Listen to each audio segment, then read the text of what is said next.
Hello दोस्तों, आज की वीडियो में बात करने वाले हैं lead banking scheme. Indian banking system का बहुत इंपॉर्टेंट टॉपिक। तो आज की वीडियो इसी के ऊपर होने वाली है। चलिए बिना कोई देरी के शुरू करते हैं।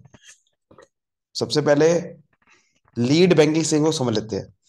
तो पहले तो आपको बता दूं कि जो भी मैं आपको नोट्स दिखाने वाला हूँ वो सब आपको डिस्क्रिप्शन की डिस्क्रिप्शन में मिल जाएगी। वहां पर आपको एक लिंक मिलेगा जहां से आप पीडीएफ की डाउनलोड कर सकते हो। ठीक है, तो चलो पहले लीड बैंक स्कीम को समझ लेते हैं। लीड बैंक स्कीम एक ऐसी स्कीम है जो कि इंट्रोड्यूस करी थी 1969 में।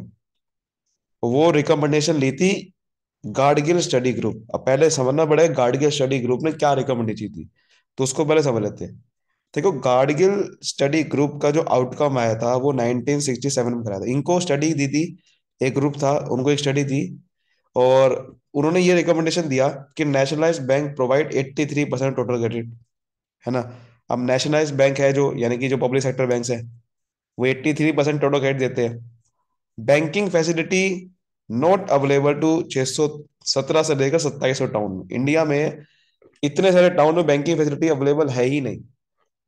कमर्शियल बैंक सिर्फ 5,000 विलेज तक ही पेनिट्रेट कर पाए। नेगेटिवल 1% तो उसमें नेगेटिवल है।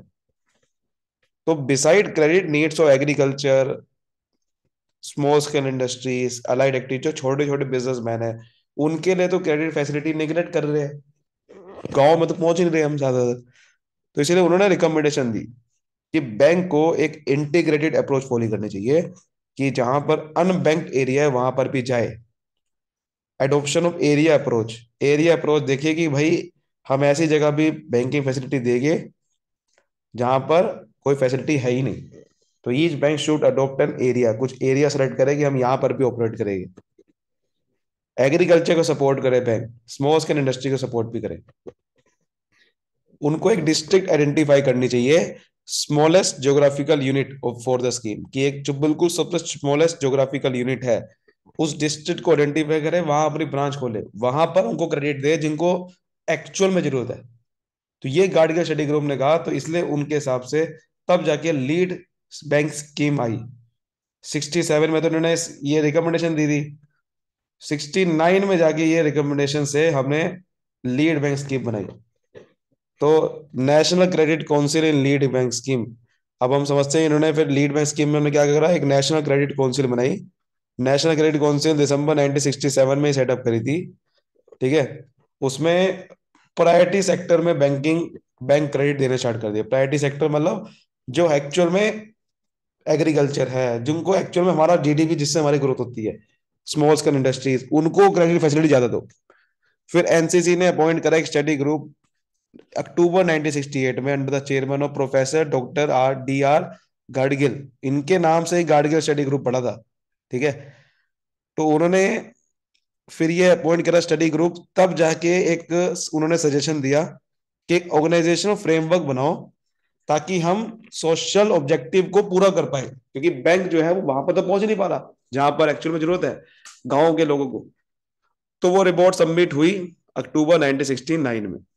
ठीक है, अक्टूबर 1969 में वो रिपोर्ट सबमिट हुई, तब जाके ये लीड बैंक स्कीम आई। पहले एक, देखो जैसे कि आपका जब ये रिकमेंडेशन आई थी गाड़ी का स्टडी ग्रुप से, तो नेशनल क्रेडिट काउंसिल बनाई गई। ठीक है, नेशनल क्रेडिट काउंसिल ने फिर एक स्टडी ग्रुप अपॉइंट करा 68 में जाके। तो तब जाके उन्होंने कोई फ्रेमवर्क बनाया, तब जाके वो रिपोर्ट सबमिट हुई।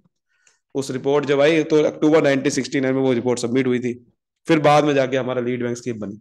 ठीक है, तो ये चीज हुई। उसके बाद लीड बैंक ये जो है एज अ कॉन्सोर्टियम लीडर मतलब जो एक साथ सबके लिए काम करता है। वो क्या करेगा, हर एक, इसमें हमने क्या डिसाइड करा कि ही district has assign to different bank, कि हम क्या करेंगे एक डिस्ट्रिक्ट असाइन कर देंगे अलग अलग बैंक को, पब्लिक और प्राइवेट बैंक को, कि भाई देख सहारनपुर ये डिस्ट्रिक्ट है, ये आपकी होगी, इस बैंक की होगी, ये डिस्ट्रिक्ट इस बैंक की होगी। और कोऑर्डिनेट करेंगे सभी एफर्ट्स को credit institution, coordinating the efforts of all credit institution. जितने भी क्रेडिट इंस्टीट्यूशन है उन सबको मिला देंगे, उन सबको इकट्ठा करके यहां पर बैंक को मदद करेंगे क्रेडिट देने के लिए, for expansion of bank branch banking facility, ताकि वो बैंक की जो ब्रांच फैसिलिटी है वो एक्सपेंड कर सके। तो बैंक वालों को क्रेडिट चाहिए तो वो हम देंगे ब्रांच खोलने के लिए। क्रेडिट नीड्स अगर रूरल इकोनॉमी पूरी करनी है तो बैंक वालों को पैसा चाहिए, तो वो पैसा कहाँ से आएगा? क्रेडिट इंस्टीट्यूशन से। तो इसलिए ये लीड बैंक स्कीम में हमने क्या करा है, कॉन्सोर्टियम लीडर बना दिया, सभी बैंक्स आपस में मिलजुल के काम करें ताकि रूरल इकोनॉमी को डेवलप कर सके, वहां पर ब्रांच खोले, वहां पर क्रेडिट नीड्स को पूरी करे, इस तरीके से करे। डिस्ट्रिक्ट को अलॉट कर देंगे, एक डिस्ट्रिक्ट हर एक डिफरेंट बैंक को अलॉट कर देंगे। अब देखो वो अलॉटमेंट कैसे होगा डिस्ट्रिक्ट का, वो हमें बता रखा है। पहले हम सारी डिस्ट्रिक्ट देखिए कंट्री में कौन सी है, फिर उसमें कुछ डिस्ट्रिक्ट छोड़ देंगे, जैसे कि जो मेट्रोपॉलिटन सिटी है जहां पर मेट्रो चलती है, मुंबई, कोलकाता, चेन्नई, यूनियन टेरिटरी जो है। Letter of union territory of Goa, Daman Diu, Delhi, Chandigarh, उसको भी हम लीड बैंक स्कीम में ले आए बाद में, पहले नहीं ला रहे थे, अब वो यूनियन टेरिटरी को भी ले आए। ठीक है। तो फिर बैंक को उस डिस्ट्रिक्ट को अलॉट किया जाएगा। कैसे अलॉट करा जाएगा? कैपेसिटी बैंक की देखी जाएगी कि भाई बैंक की पॉपुलैरिटी कितनी है उस एरिया में, क्योंकि अगर पॉपुलैरिटी नहीं होगी तो बैंक को पैसा रखेगा नहीं। ज्योग्राफिकल कंटिन्यूटी क्या है of the district forming clusters, cluster समझते हो ना, कि भाई ये डिस्ट्रिक्ट है, इसमें हमने मान लो ये बैंक इसमें अपलोड कर रहा है, और फिर मान लो ये बैंक इस डिस्ट्रिक्ट में भी अपलोड कर रहा है, तो ये क्लस्टर बन जाता है। क्लस्टर मतलब बहुत सारे अलग अलग जगह पे जब अपलोड कर ऑपरेट कर रहा होता है। तो ज्योग्राफिकल कंटिन्यूटी कितनी है, एक डिस्ट्रिक्ट में कितने सारे बैंक आ रहे हैं। इफ पॉसिबल ईच बैंक, क्या एक हर एक बैंक एक से ज्यादा स्टेट में वर्क कर सकता है, पहले वो देखा जाएगा। अगर कर सकता है तो जाके हम उसको सेलेक्ट करेंगे। और if possible to have more than one bank in one state, ठीक है, क्या एक से ज्यादा बैंक एक स्टेट में हो पाएगा? ठीक है। क्या इसमें पहले था क्या कि each bank to operate in more than one state, क्या हर एक बैंक एक स्टेट में काम कर सकता है, एक से ज्यादा स्टेट में? फिर देखा जाएगा कि क्या एक बैंक एक एक स्टेट में, मतलब एक स्टेट में क्या एक से ज्यादा बैंक हो सकते हैं? पहले हमने देखा कि हर एक बैंक क्या एक से ज्यादा स्टेट में हो सकता है, अगर हो सकता है तो बहुत बड़ी बात है। और उसके बाद देखा कि क्या एक स्टेट में एक से ज्यादा बैंक हो सकते हैं, तो देखा जाएगा lead banks were first undertake an impression survey of whole district. पहले लीड बैंक क्या करेंगे, एक इंप्रेशन सर्वे लेंगे पूरी डिस्ट्रिक्ट का, कि क्या है डिस्ट्रिक्ट में, क्या क्रेडिट फैसिलिटी, क्रेडिट रिक्वायरमेंट क्या है, क्रेडिट गैप क्या है, उसके हिसाब से देखेंगे कौन सा बैंक वहां सूटेबल है। ठीक है। उसके बाद एक डिस्ट्रिक्ट कंसल्टेटिव कमेटी बनाई गई 1971-73 के दौरान, इसे लीड डिस्ट्रिक्ट बोलते हैं। तो ये डिस्ट्रिक्ट कंसल्टिंग कमेटी बनाएगी ताकि हम कोऑर्डिनेशन कर पाए सभी बैंक फाइनेंशियल इंस्टीट्यूशन का क्रेडिट उस डिस्ट्रिक्ट में क्रेडिट देने के लिए। फंक्शन क्या थे उसके? फंक्शन ये था कि हम उसके बैंकिंग, उस एरिया के बैंकिंग के नीड को पूरा कर पाए, रिसोर्स डेवलपमेंट कर पाए, मनी लेंडर का सर्वे कर पाए, ये सर्वे के बनाया था। ठीक है। सर्वे करने के लिए कि सर्वे करें हम वहां का बैंकिंग क्या सिचुएशन है, मनी लेंडर के पास कितना वो जाते हैं, क्या फैसिलिटी है, फर्टिलाइजर, मार्केटिंग, ये सब की है फैसिलिटी, क्या वो ट्रेनिंग प्रोवाइड करते हैं स्टाफ को, स्मॉल बोरर को, फार्मर को। असिस्ट अदर एजेंसीज, वो क्या करते हैं, अदर एजेंसीज को असिस्ट करते हैं, कोऑपरेटिव बैंक्स, आरएलबीस, नाबार्ड को। ये किसकी बात कर रहा हूं मैं, ये डिस्ट्रिक्ट कंसल्टिंग कमेटी, ये क्या करती है, बैंक का सर्वे, ये डिस्ट्रिक्ट में जाके सर्वे करते हैं। सर्वे करते हैं पहले कि भाई वहां की जरूरत है कि नहीं है, कितनी जरूरत है। ठीक है। और सबको असिस्ट करते हैं सभी बैंक वालों को, ताकि वो अच्छे से क्रेडिट दे पाए। एडवांटेज क्या हुआ कि इसके बैंक की फैसिलिटी भर की पूरे कंट्री के अंदर, इन्होंने इंटरलिंक कर दिया सारे कमर्शियल बैंक को, कोऑपरेटिव बैंक को भी, ताकि वो रूरल एरिया में आ जाए। बैंक बैंक का ब्रांच, बैंक बैंक का ब्रांच एक्सपेंशन कर दिया। गवर्नमेंट और बैंक के बीच में अच्छा रिलेशन कर दिया, ताकि दोनों, क्योंकि हमने मिला देना गवर्नमेंट बैंक को एक साथ काम करे, इंटीग्रेशन कर दिया सारी क्रेडिट फैसिलिटी को।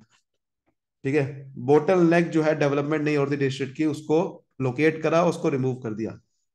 Lead bank would assist in implementation of district, lead जो बैंक स्कीम है उसमें इंप्लीमेंटेशन करा इस डिस्ट्रिक्ट प्लान स्कीम को भी। डिस्ट्रिक्ट प्लान एक क्रेडिट स्कीम बनाई थी, देखो, डिस्ट्रिक्ट क्रेडिट प्लान एक स्कीम बनाई थी 1974 में, ये इसके बाद ही कंसल्टेटिव कमेटी के बाद ही।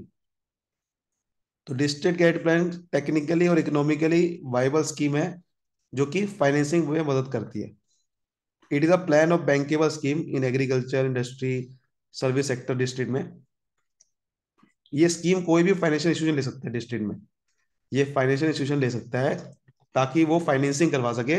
इस डिस्ट्रिक्ट में क्रेडिट देने के लिए पैसा चाहिए ना, उसके लिए ये इम्प्लीमेंट करता है बड़े सारे प्रोग्राम, बड़े सारे इंस्टीट्यूशन कोलैबोरेशन करके मॉनिटर करता है कि क्या हम टारगेट को अचीव कर पा रहे हैं, ताकि वो डिस्ट्रिक्ट में जितने भी फाइनेंशियल इंस्टीट्यूशन है उनको क्रेडिट दे पाए और वो आगे लोगों को क्रेडिट दे पाए। इसलिए प्रोग्रेस देखते हैं लीड बैंकिंग की क्या प्रोग्रेस हुई।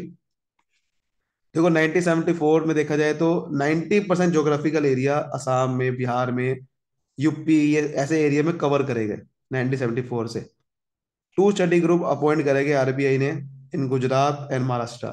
स्टडी ग्रुप समझ रहे हो ना, जैसे कि ये स्टडी ग्रुप अपॉइंट करा था एनसीसी ने, नेशनल क्रेडिट काउंसिल ने, स्टडी ग्रुप अपॉइंट करा था ना, तब जाके फ्रेमवर्क हुआ इम्प्लीमेंटेशन करना है कि भाई लीड बैंक स्कीम को। वैसे ही स्टडी ग्रुप अपॉइंट करा गया और तब जाके गुजरात महाराष्ट्र में, और उसके बाद स्टडी ग्रुप से क्या पता चला कि lead bank were successful in identify potential area. पता चला कि स्टडी ग्रुप से कि लीड बैंक स्कीम सक्सेसफुल हो रही है बहुत सारे एरिया में, नई ब्रांचेस खुल रही है।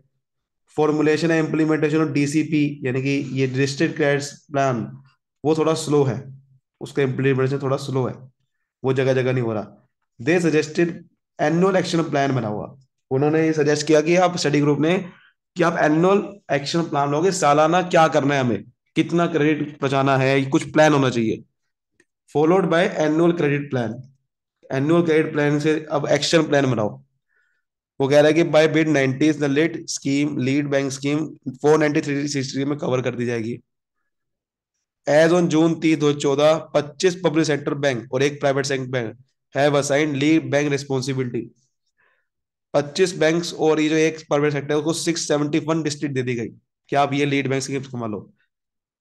तो अब तक उसके बाद एक ना इस लीड बैंक की कुछ शॉर्ट कमिंग थी, कुछ कमियां थी, ये हर जगह पहुंच नहीं पाती थी। उसके बाद एक सर्विस एरिया अप्रोच बनाई गई, मतलब कि 1980 में शॉर्ट कमिंग देखी गई लीड बैंक स्कीम की।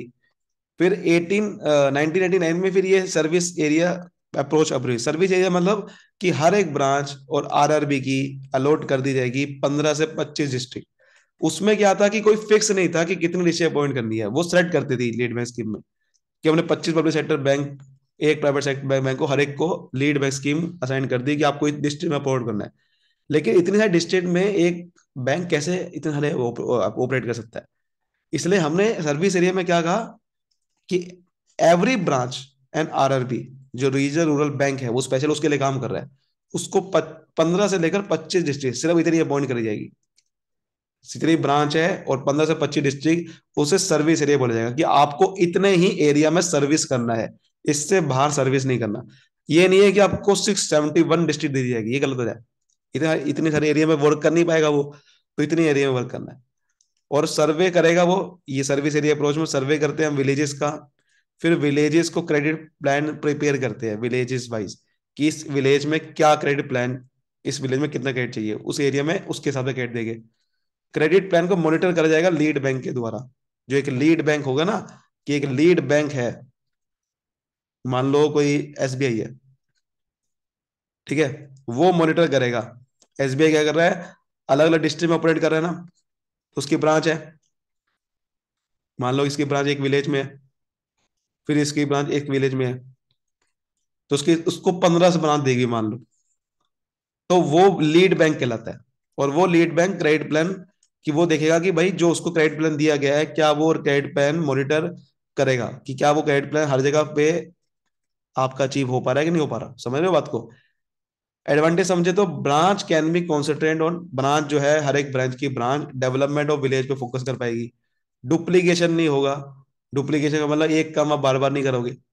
ये नहीं है कि आपने भैया एक बैंक है, अब वो एक बैंक बार बार एक ही काम करी जा रहा है, इसी को मॉनिटर करी जा रहा है, या क्रेडिट प्लान सिर्फ एक को दी जा रहा है, एक ही डिस्ट्रिक्ट में हजारों ब्रांचेस है उसकी, ऐसा नहीं होगा। ठीक है ना, ये गड़बड़ हो जाती है वहां पर। लैंडिंग कैन बी ऑर्गेनाइज, बहुत ही ऑर्गेनाइज तरीके से होगी लैंडिंग, क्योंकि एक लीड बैंक के थ्रू हो रहा है सब कुछ। और लैंडिंग बहुत तरीके से हो रही है, एक ऑर्गेनाइज वे में हो रही है, प्लान मैनर में हो रही है कि कितना कितना लैंड करना है। ये नहीं है कि बार बार वहां पर एक प्लान बना लिया कि इतना 1 करोड़ पे लैंडिंग करनी है, यहाँ पर इससे ऊपर नहीं करनी, तो डुप्लीकेशन नहीं हो रहा, बेटर कंट्रोल हो रहा है, अच्छे से वो कंट्रोल कर पाएगा। समझ रहे हो बात को, ये बढ़िया स्कीम थी। उम्मीद करते हो अच्छे से आपको समझ में आएगा। वीडियो को लाइक करें, सब्सक्राइब करें। Thank you so much, all the best.